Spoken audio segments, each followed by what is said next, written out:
Vairagya prakarana, Chapter 2. The Limitations of the World. One is enveloped by peace in the expansiveness of the desert. An occasional howl of the wind, accompanied by the shifting dunes, reminds one of the eternal change. The silhouette of a caravan of camels and persons, with the backdrop of the red, gigantic setting sun, brings in an aspiration for reaching home early. The heat of the desert forces us to appreciate the power of the sun and earth's response. Though being in a desert can be quite uncomfortable, especially on a clear day. Not only the pleasant experience is remembered, but an unpleasant or a painful one is also remembered, perhaps a little more vividly. Every one of us nurtures the memory of an experience that has been enjoyed in a place, be it in a desert, a valley, or a mountain. While the pleasant experiences bring in a mood of nostalgia, the unpleasant and painful ones may bring in regret, bitterness, or depression.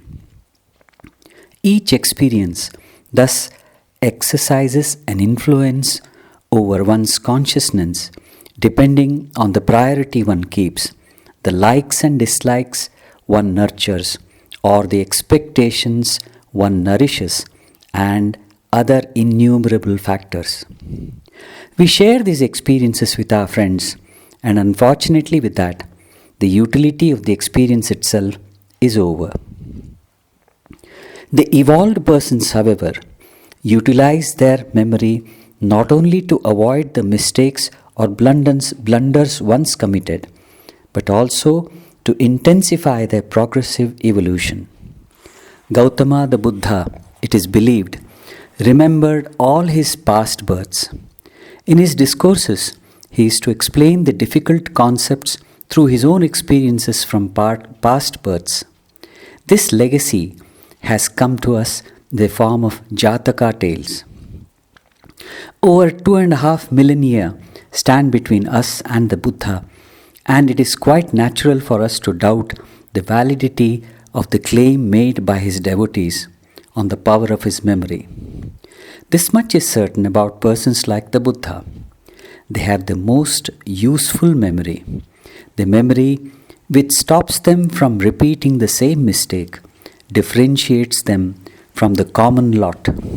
Most of us know the temporal nature of all material things, including the body. But all our actions are contrary to this knowledge, and we act as though we are going to live forever. This is what makes us the sheep, while the persons like the Buddha and the Christ, the shepherds who tend and lead the flock to safety and to freedom. Our rich cultural heritage is enshrined in the scriptures, which run in 3 streams: Shruti, that which is heard, like the Upanishads; Smriti, that which is remembered, like Manusmriti and Dharma Shastras; and Puranas, mythology using symbology and allegory. While the Upanishads are mostly in the form of dialogues, some of the Smritis have been preserved through millennia in the form of sutras or aphorisms. The sutras are the briefest possible statements, almost like the mathematical formulae. The language adopted being Sanskrit, which by its very nature is suggestive, each sutra can have a voluminous explanation. The sutra treatises begin typically with either word atha, meaning and now, or athato, and now therefore. Without the proper background, one is tempted to conclude that perhaps the initial portions of the texts are missing, but actually the texts are more than complete. This one word atha hints at the prerequisites to be fulfilled by the aspirant before taking up the practice.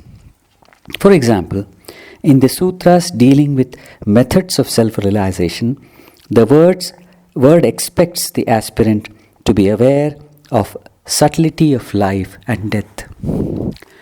That she or he must be developed sufficient interest towards the object of senses and relationships in and with the world in general, not because the objects are difficult to get, but because the interest for the permanent has been evoked. Not because there is a kind of repulsion towards the object, as their contact gives birth to anxiety, tension, worry, and excitement or pain, but because the genuine attraction towards a way of life different from the ordinary. The aspirant is ready to stake his everything for this new life, as she or he is not aware of what is in store for future, and thus is more than prepared to embark on a divine adventure. This psychological condition is reached by some of us when we experience a kind of emptiness at the end of the so-called successful life, even after fulfilling all the desires and ambitions. What are the thoughts and convictions of such a person? How does the person look at the world? These and other prominent questions are answered in this sarga. It tries to describe the necessary conditions for the onset of spirituality in life of an individual. In short, it explains the significance of the word atha. A person reaches this state when she or he is able to discriminate between the success and the failure of human birth. She or he has to go through certain experiences, very much like the ripening of fruit after journeying through the earlier stages. Though it is not mandatory that one should pass through all the stages in one life, for the journey of the soul to find and realize itself is eternal, and a lifetime is like a moment in eternity. In the royal assembly of the court of Dasharatha, Rama discoursed on the cause and effect of the condition he was in at that time. From the discourse, it appears as that he was in a highly ripened state, so as to have a very clear understanding of life with all its intricacies. The first thing that strikes us, even to the point of disturbance, is the relentless law of change. Everything, from a galaxy to a grain of dust, is in a state of flux, though the change as such is very slow, so slow that we are not conscious of it. The unconsciousness is due to our involvement and indulgence with the life. People and objects around us appear so real due to our identification. But then a time comes when one is able to recognize the change. There are these changes taking place at the physical through the childhood, youth, middle age and old age. A once handsome man or a beautiful lady gets withered with time. Perhaps one of the strongest goads for the viveka is death. Every one of us experiences the loss of a near and a dear one, sometime or the other in life. Though most of us take these changes for granted, the persons with a developed discrimination see through this, and it is at this time that one experiences a strange and a fearful disturbance. The very ground from under one's feet seems to have been taken away, but this mental churning which accompanies this initial fear helps in giving a clearer picture of everything around. What are the things that stop us from developing viveka? It is our indulgences and involvements. Rama proceeds to describe them in a very methodic manner. Our identification with the world of objects is through the senses.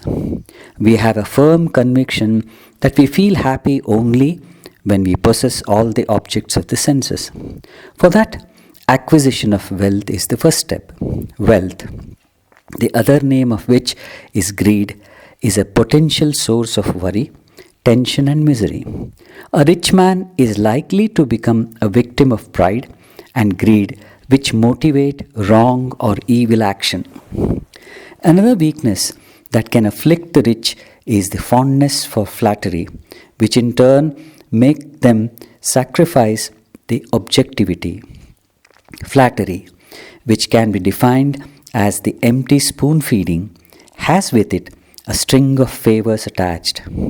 One does not rest content only with the acquisition of wealth, one continues to seek power.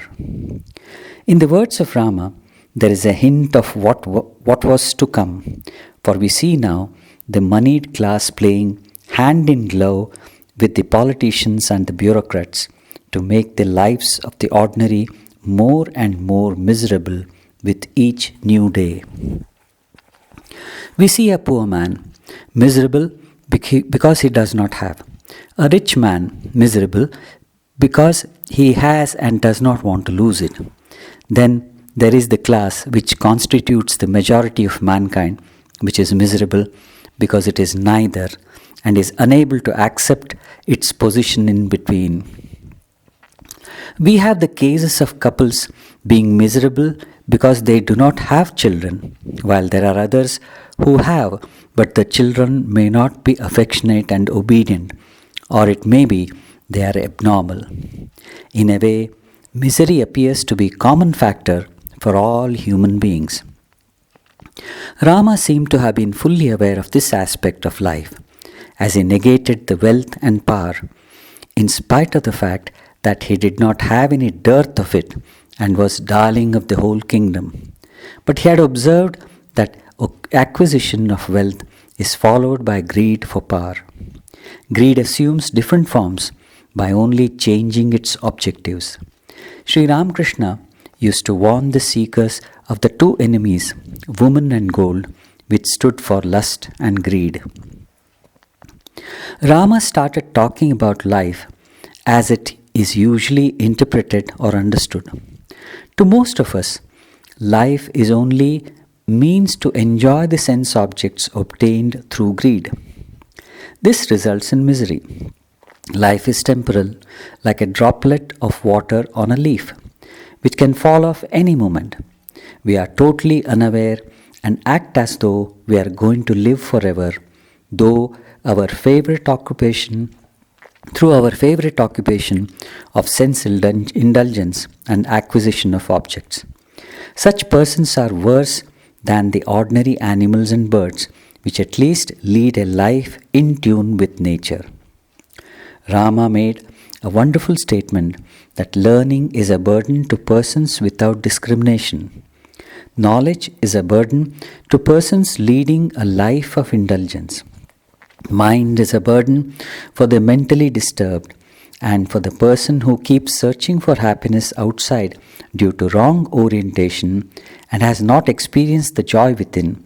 Health, handsome body, mind, intellect, ego, and action. Why, even life itself is burdensome.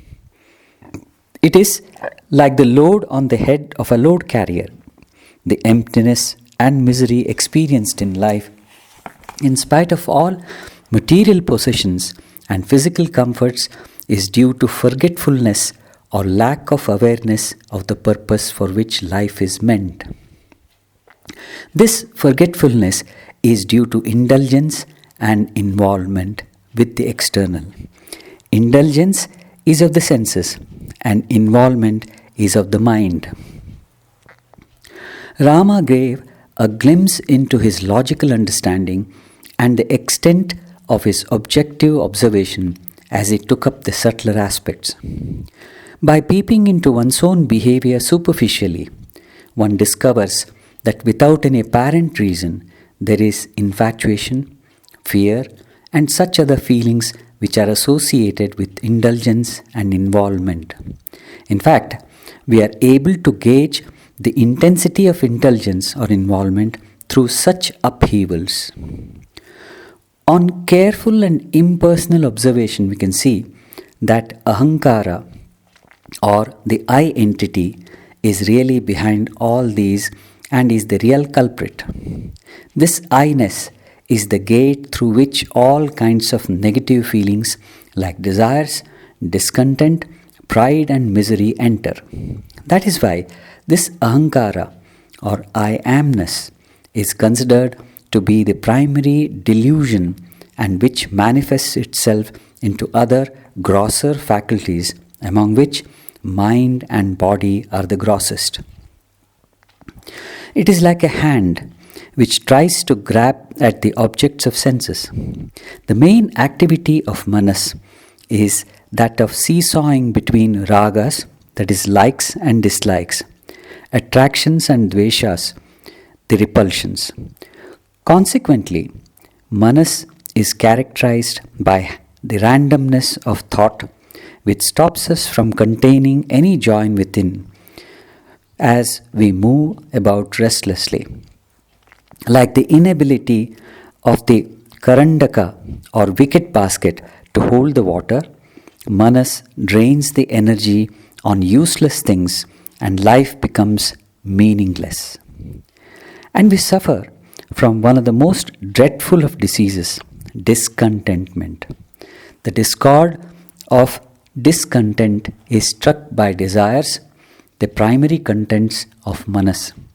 Rama continued his discourse by explaining about desires. During the moonless night in the sky of consciousness, that is, during the unaware moments filled with desires, a pack of owls called passions and anger play.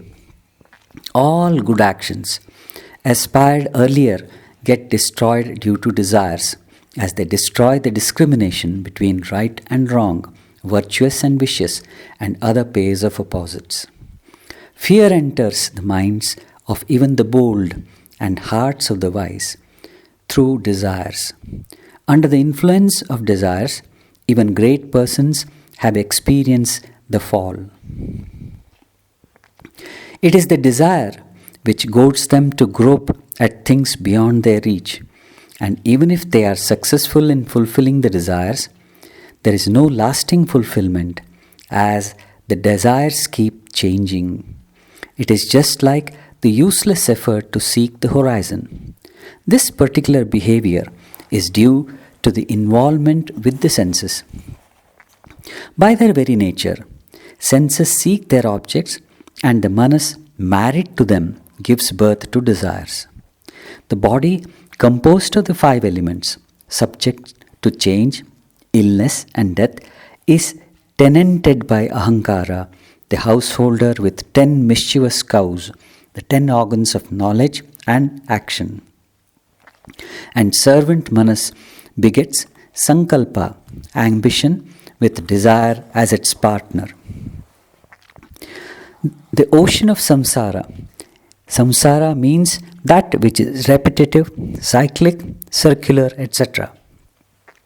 The ocean of samsara is characterized by change, and the body, which is only a part of this samsara, also undergoes a constant change. Rama starts describing these changes which constitute the growth of the body. The childhood is one which has only misery to offer, as it is characterized by weakness, inability to express one's feelings and thoughts, ignorance, and other types of helplessness. In this weak body, there is a weaker mind owing to its constant fluctuations. The most predominant emotion of the childhood is fear. A child is afraid of its teachers, mother, father, people, why even the elder children. Another aspect of this difficult stage of life is its total dependency on others for its very existence. Having somehow crossed over the period of ignorance and fear, one steps into youth. That period dominated by excitement and arrogance. The excitement is due to the sense attractions, and the arrogance is due to the intoxication of pride. Excitement robs one of the discrimination, while arrogance robs of the receptivity as well as sensitivity, leaving only exhaustion and regret. The sexual attraction, which predominates youth, has been a part of our consciousness through billions of years of evolution. As it was through this attraction that the species have been preserved.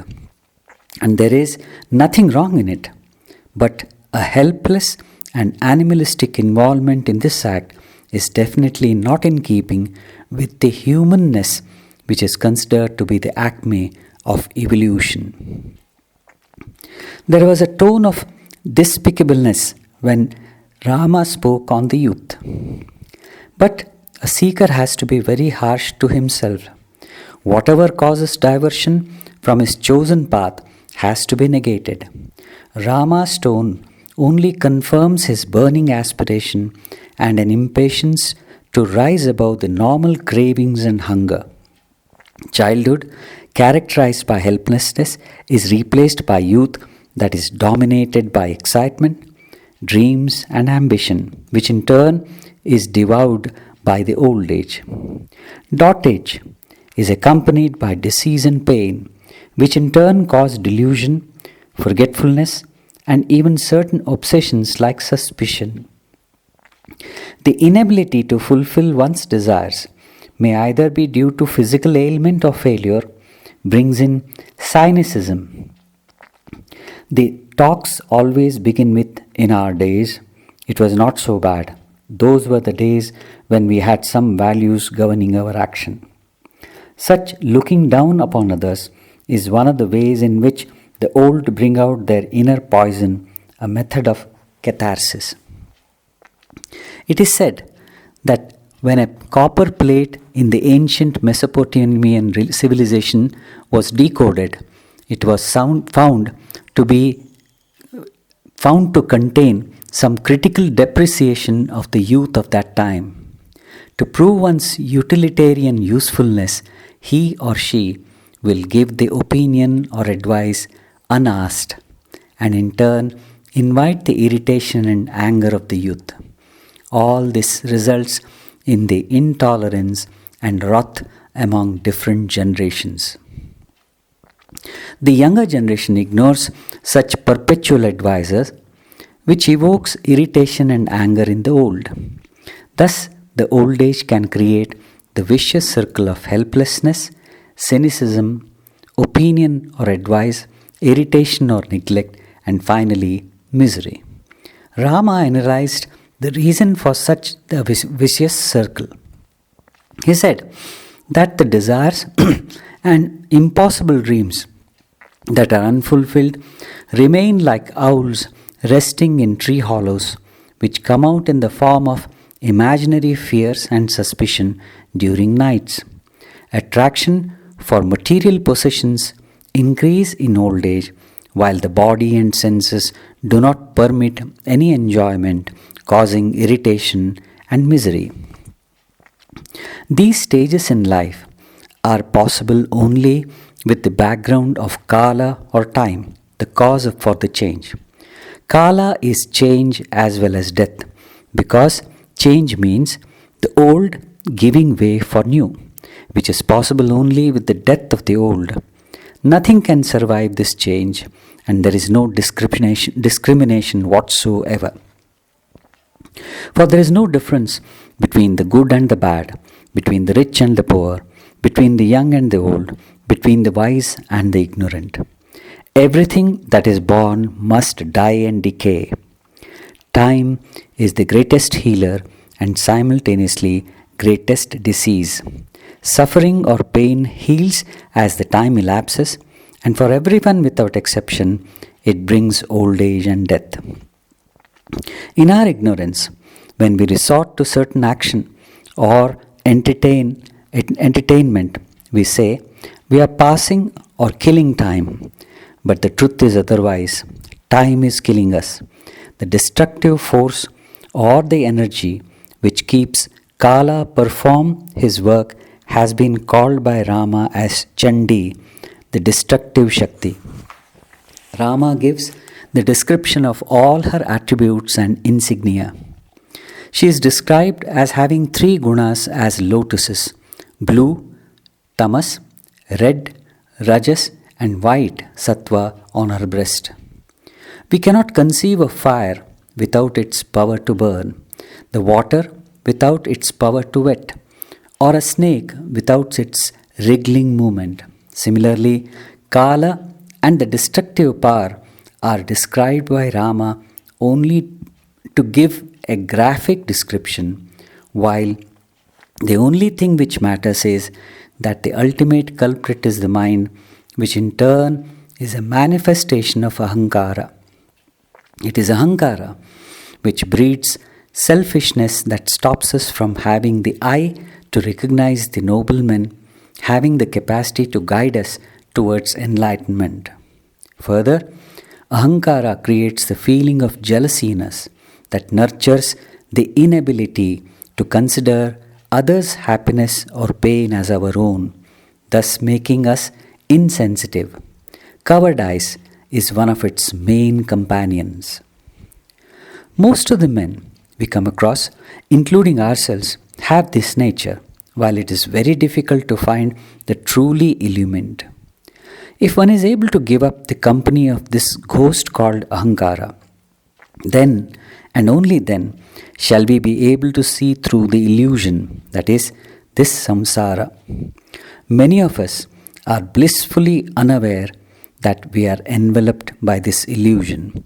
Some of us who understand these things intellectually are unable to restrain ourselves from getting involved with the temporal world, made still smaller by our selfishness and limited vision of immediate needs. Rama was tortured by these thoughts, and he longed neither for life nor death, neither pleasure nor the company of relations and friends. These doubts had made him disinterested in performing the normal actions. He finally appealed to the great Munis to help him remove the confusion by unlocking the mysteries of Atman.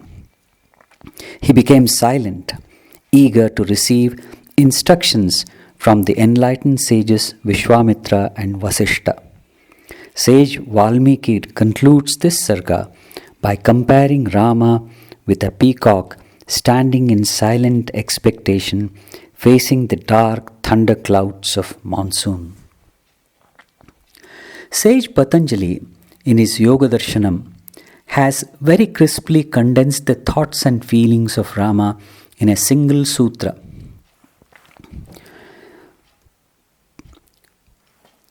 To the persons who have developed discrimination, all is misery on account of the pains resulting from parinama, change, tapa, anxiety, samskara, tendencies, as also due to guna vritti virodha, the conflict between the functionings of gunas, nature, and vrittis, tendencies. It's a common understanding that virtue and vice beget pleasurable and painful experiences respectively. We see in this sarga that Rama was suffering in spite of his nobility.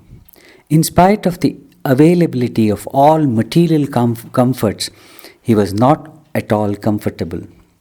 Though he is learned in all the scriptural and secular knowledge, he was disturbed. The above sutra clarifies our doubt. In general, it means that all experiences are either actively or potentially full of misery to the wise person whose spiritual perception has awakened. Such a person observes that change, anxiety, habituation, and conflicts between one's nature and one's thoughts and desires are inherent in life.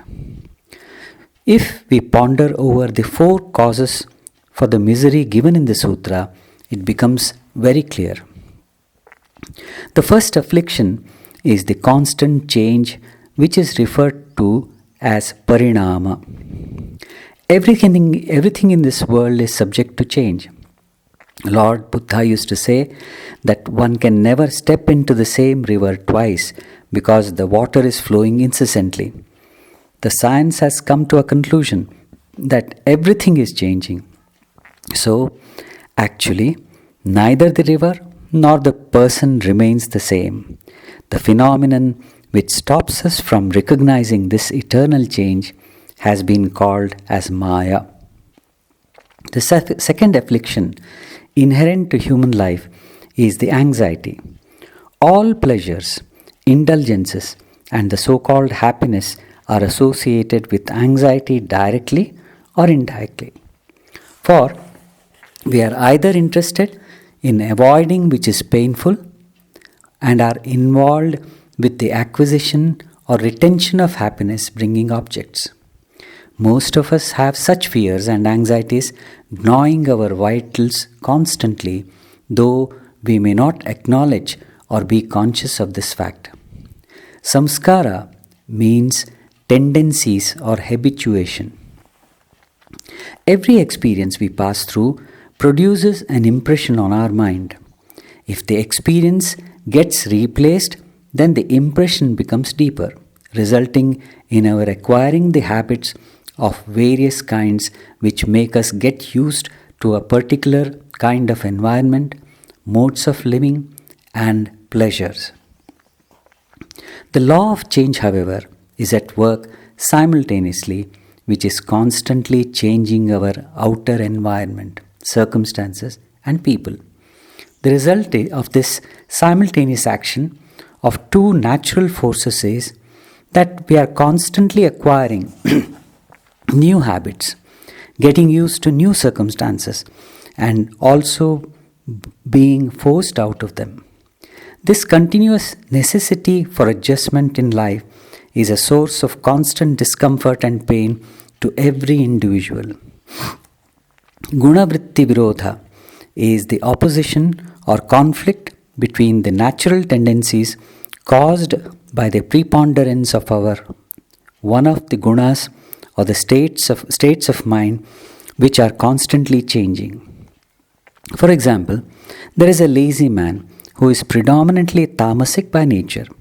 He hates activity and is unfortunately placed in circumstances where he has to exert himself for his living. So he desires constantly a peaceful and inactive life, and the result of this strong desire entertained persistently is that in his next birth he is placed in an environment where he is forced to be inactive. But in that life he may have the preponderance of rajas in his nature, and he therefore wants activity. Nobody seems to be satisfied with his lot or circumstances. Everybody wants what he has not got. Our desires cannot by very nature of things find immediate fulfillment, and there necessarily is a certain time lag in their realization. During this intervening period, our nature, temperament, and the desires may undergo considerable change, and when we face the fulfillment of our own desire, we may hardly believe that we ourselves desired what has now come to us. The four types of afflictions inherent in life produce such conditions that anybody who has developed viveka or discrimination cannot possibly consider the so-called happiness of ordinary life as real happiness. While it is true that a man immersed in temporal pursuits of pleasures and power, life may appear to consist of a mixture of pleasures and pain, joys and sorrows. A wise man whose spiritual faculties have awakened, however, all life must appear full of misery and its temporary happiness merely a sugar-coated pill containing pain and suffering inside. This is the condition Rama was in, the Atha position, when an intense aspiration to free oneself from the life and its limitations, Vairagya, or a disinterest toward life of indulgence and involvement, had dawned. The lengthening shadows cast by the caravan of camel and men with the background of giant red sun create a desire to reach home at the earliest. Similarly, When the scorching sun of endless desires sets, it makes way for the cool moon of Vairagya, or the disinterest, creating an aspiration to seek the eternal home of the self. For it is this Vairagya, or the divine disinterest, which sees through the mirages of oasis in the form of little pleasures that ordinary life has to offer.